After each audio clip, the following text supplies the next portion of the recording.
O sacrifício final de Tony Stark salvou não apenas o nosso universo, mas todo o multiverso? É possível.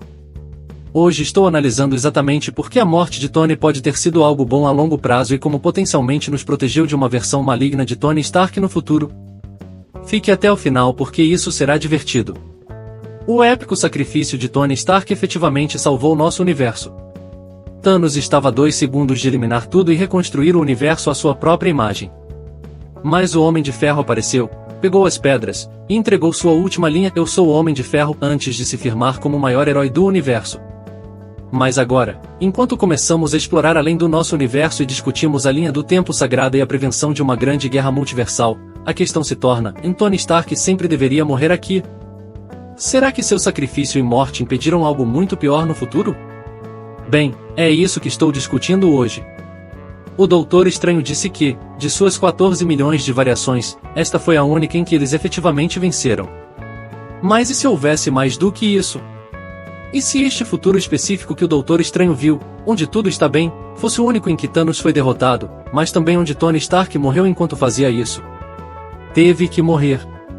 E olha, não sou ingênuo, tenho certeza de que o MCU não estava pensando a longo prazo quando se tratava deste momento em particular, mas acho que há uma maneira divertida de conectar os pontos ao dizer que a morte de Tony impediu que seu mundo fosse destruído em uma guerra multiversal.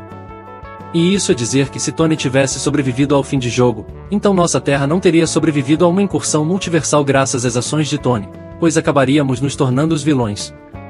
Sim, estou dizendo que se Tony estivesse vivo após o fim do jogo, ele teria sido o grande vilão supremo da saga multiversal. E antes que você jogue frutas podres na tela, vamos discutir um pouco e ver se isso faz sentido. Olha o que sabemos sobre Tony Stark. Seu coração geralmente está no lugar certo, mas ele toma decisões terríveis quando está paranoico ou culpado, ou ambos. Ele se recusa a ouvir pessoas que tentam dizer o que fazer e seu enorme ego causou grandes conflitos. Todos esses não são bons traços. Tudo que isso realmente faz é mascarar seus grandes defeitos de caráter. Eu não sou do tipo herói. Olhe como ele agiu depois do primeiro filme dos Vingadores. Uma vez que a Terra foi ameaçada por uma ameaça maior, ele imediatamente ficou super paranoico e preocupado com a destruição da Terra, indo tão longe a ponto de tentar construir um traje de armadura ao redor do mundo. Isso levou diretamente a Ultron. E então, em Guerra Civil, ele estava tão culpado por Ultron que estava disposto a endossar os acordos de Sokovia. E no final, ele estava tão emocional em seus sentimentos que tentou eliminar o Bucky, efetivamente arruinando seu relacionamento com Steve Rogers e desfazendo os Vingadores. Então, Guerra Infinita chega e a Terra simplesmente não está pronta para o Thanos, levando a 5 anos de horrores. Leve tudo isso em consideração e acho que podemos concluir com precisão que, se uma guerra multiversal começasse a acontecer e incursões começassem a ameaçar nossa realidade, então Tony iria corrigir demais e fazer o que fosse necessário para proteger nosso universo, mesmo que isso significasse destruir outro universo. Nos quadrinhos, enquanto Tony faz parte do Illuminati, o grupo entra na mentalidade de que se a escolha for entre a nossa Terra ou uma Terra de realidade alternativa, então eles têm que escolher nossa Terra pelo bem maior. E embora seja uma decisão difícil de tomar e não sem mérito, isso meio que cospe na filosofia do MCU de ter seus heróis existindo apenas em preto e branco sem verdadeiras nuances de cinza. Como Guerra Infinita enfatizou, os heróis não trocam vidas. Um caminho sombrio que o teria levado a se tornar o vilão supremo, e é por isso que ele teve que partir. Mas vamos discutir isso mais a fundo. Tony realmente teria se tornado mal após o fim de jogo? Quero dizer, provavelmente não, mas essa ideia não está sem mérito nos quadrinhos. Existem uma tonelada de exemplos nos quadrinhos que mostram o nosso Tony caindo em um buraco de ideias ruins para tomar decisões erradas no final, ou versões de universos alternativos de Tony Stark que se transformaram em vilões. Como o Homem de Ferro Superior é uma versão alternativa de Tony Stark sem nenhum dos Tonys de nosso universo, Morais, que quer basicamente controlar o mundo. Ele é cegado pelo ego e ambição e se torna um oponente muito perigoso. Eu costumava pensar que o Homem de Ferro Superior deveria fazer parte desta saga multiversal contínua e ter um universo diferente onde o Homem de Ferro é o principal vilão e está decidido a destruir nosso mundo para proteger o seu. Eu até pensei que eles poderiam ter ligado isso ao MCU existente fazendo com que o Homem de Ferro Superior viesse da Terra 838, que é a realidade alternativa que foi apresentada em Doutor Estranho no Multiverso da Loucura.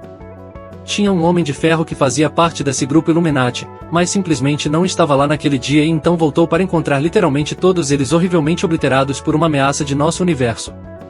Isso faria com que qualquer pessoa olhasse para a Terra 616 e ficasse cauteloso conosco. E embora isso ainda possa acontecer, acho que se nosso Tony tivesse sobrevivido ao fim de jogo, ele facilmente poderia ter seguido o mesmo caminho. Quero dizer, pense em sua ação final por um segundo. Destruição, que de repente teve uma mudança de coração sobre usar suas armas para matar pessoas, e queria fazer o bem para o mundo e se tornar um herói. E isso é um arco geral ótimo que Tony seguiu desde seu primeiro filme. Mas então em fim de jogo, como ele derrotou Thanos e seu exército? Ele usou uma arma de destruição em massa para eliminar a ameaça maligna. Claro, o exército de Thanos foi apresentado como alienígenas sem mente, mas eles ainda estavam vivos. Você está me dizendo que naquele momento, Tony não poderia ter encontrado uma solução melhor do que matá-los todos? Eu diria que isso é estranho depois de assistir Sem Volta para Casa, que teve seu personagem principal tão contra matar que faz as ações de Tony se destacarem, especialmente quando comparadas com o início da jornada de Tony. Então estou dizendo que se Tony sobrevivesse após eliminar todos, isso teria iniciado um retrocesso onde ele estaria mais ok em eliminar ameaças que prometem prejudicar nosso mundo. Novamente, não acho que Tony teria se tornado completamente mal como o Homem de Ferro Superior ou como em outro mundo onde a morte dos amigos de Stark pelas mãos dos Skrulls o transformou em um monstro malévolo torcido, ou até mesmo o mau Imperador Stark que basicamente é uma fusão entre Doutor Destino e Homem de Ferro que causa uma tonelada de problemas.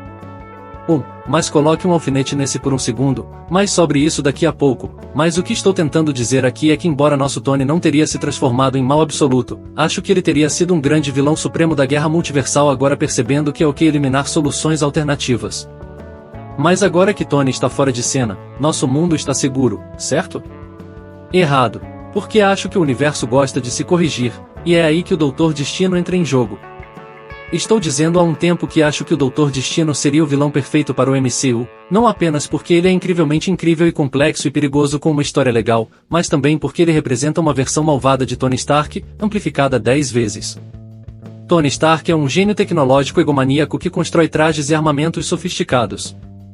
Doutor Destino é um gênio tecnológico egomaníaco que constrói trajes e armamentos sofisticados. Viu? 2 pés na mesma poda. Mas o Destino vai um pouco além do Tony, não apenas sendo incrivelmente implacável e com um desejo de dominação total e poder absoluto, mas também porque o Destino abraça um lado místico das coisas que o Tony simplesmente não se incomodou. O Destino é realmente como as melhores e piores partes do Homem de Ferro e do Doutor Estranho, o que o torna um cara muito perigoso. E embora seja fácil para o MCU simplesmente dizer, ei, esse cara é como um Tony Stark malvado, acho que tem a chance de vincular a introdução de Victor Von Doom ao sacrifício do Homem de Ferro. Futuros que ele viu, todos terminaram com a destruição total de nosso universo nas mãos de Thanos ou Tony Stark. Ele escolheu a única opção que eliminaria completamente ambas as ameaças. Mas sempre achei nesses tipos de histórias que o universo sempre tem uma maneira de se corrigir. O tempo é um círculo plano ou algo assim e o que está destinado a acontecer, encontrará uma maneira de acontecer, potencialmente com resultados ainda piores. Aberto para uma versão ainda pior de Tony Stark surgir e assumir o papel de destruidor do universo, e é aí que o Doutor Destino entra. Às vezes sinto que o MCU segue o caminho mais seguro com sua interconectividade, e quando o Destino é introduzido, acho que há uma possibilidade de eles simplesmente dizerem, sim, o Destino estava em Latéria o tempo todo e tramando seus movimentos. Oh, você não ouviu falar de Latéria? Todo mundo conhece Latéria. E isso apenas mantém as coisas simples. Mas acho que uma ideia melhor seria dizer que o Destino não estava no poder antes do estalo e só conseguiu tomar o controle do país depois que metade de todos desapareceu. Acho que essa é a melhor maneira de lidar com o personagem e permite que ele se torne uma grande ameaça graças às ações de Guerra Infinita e fim de jogo. Então, agora que Tony Stark não está por perto, o Destino pode ser o responsável por iniciar uma grande guerra multiversal. Talvez agora ele seja um ditador que governa seu país e quer mais poder. Porque ele viveu sua vida sem estar no comando e só recentemente foi capaz de assumir o controle, ele não quer perder esse poder de jeito nenhum. Então, quando o multiverso começar a se tornar mais conhecido e chegarmos ao ponto em que outras terras ameaçam destruir a nossa, o Destino será o maior defensor da destruição de outras ameaças antes que elas nos destruam. Sim, ele é definitivamente um vilão, mas ele também, de sua maneira distorcida, simplesmente não quer ver nossa terra destruída. E sua única grande falha é que ele está disposto a destruir outros universos em vez de encontrar soluções alternativas. Tão egomaníaco, você imaginaria que o pensamento de outros Doutor Destinos por aí no multiverso o incomodaria. Nosso Doutor Destino gostaria de provar que ele é, sem dúvida, o único destino que vale a pena salvar, levando a sua cruzada para destruir outros universos. Ele efetivamente assumiria o lugar do Homem de Ferro, que se estivesse vivo, pensaria totalmente a mesma coisa. Só que agora os resultados finais são muito piores, já que o Destino é uma pessoa muito pior com mais poderes. O Doutor Estranho sendo semi-responsável pela morte de Tony Stark, e o universo corrigindo o curso ao introduzir alguém que tem tanto as habilidades do Homem de Ferro quanto as do Doutor Estranho, mas é muito pior. Essa é uma maneira divertida de pensar nisso, certo? E isso acabaria formando a espinha dorsal da dinastia de Kang e das Guerras Secretas. Então, a dinastia de Kang verá Kang tentando conquistar todo o multiverso e para este filme, o Destino estará lutando por tudo o que acabei de dizer, em sua mente destruir todos os outros é a coisa mais importante a fazer. E no final, imagino que o Destino poderia ser colocado em uma situação semelhante à de Tony em fim de jogo. Talvez a dinastia de Kang termine com o Destino em uma posição para eliminar Kang e parar a guerra multiversal de uma vez por todas. E onde Tony se sacrificou, o Destino faria o oposto e destruiria o multiverso, criaria uma nova realidade semelhante à Batalha Mundial e se instalaria como Deus Imperador Destino para governar sobre tudo. Assim, preparando o terreno para Guerras Secretas ser uma adaptação adequada, meio fiel, com o Destino no comando e nossos heróis tendo que impedi-lo. Olha, eu realmente não gosto de pintar Tony Stark como um vilão supremo, mas se você olhar o contexto de tudo e olhar o que faria uma melhor história narrativa para o MCU, então meio que torna interessante pensar sobre isso, certo? O que vocês acham? Minha razão para Tony Stark ter que morrer faz algum sentido? Há algo que você faria diferente? Deixe-me saber seus pensamentos nos comentários abaixo. Você acha que o MCU seria melhor ou pior se Robert Downey Jr. ainda estivesse interpretando Tony Stark agora? Isso daria a esta fase atual mais direção ou sua presença absorveria tempo de todos os novos personagens que conseguimos nos últimos anos? Deixe-me saber o que você pensa nos comentários abaixo. Obrigado por assistir. Até mais, tchau.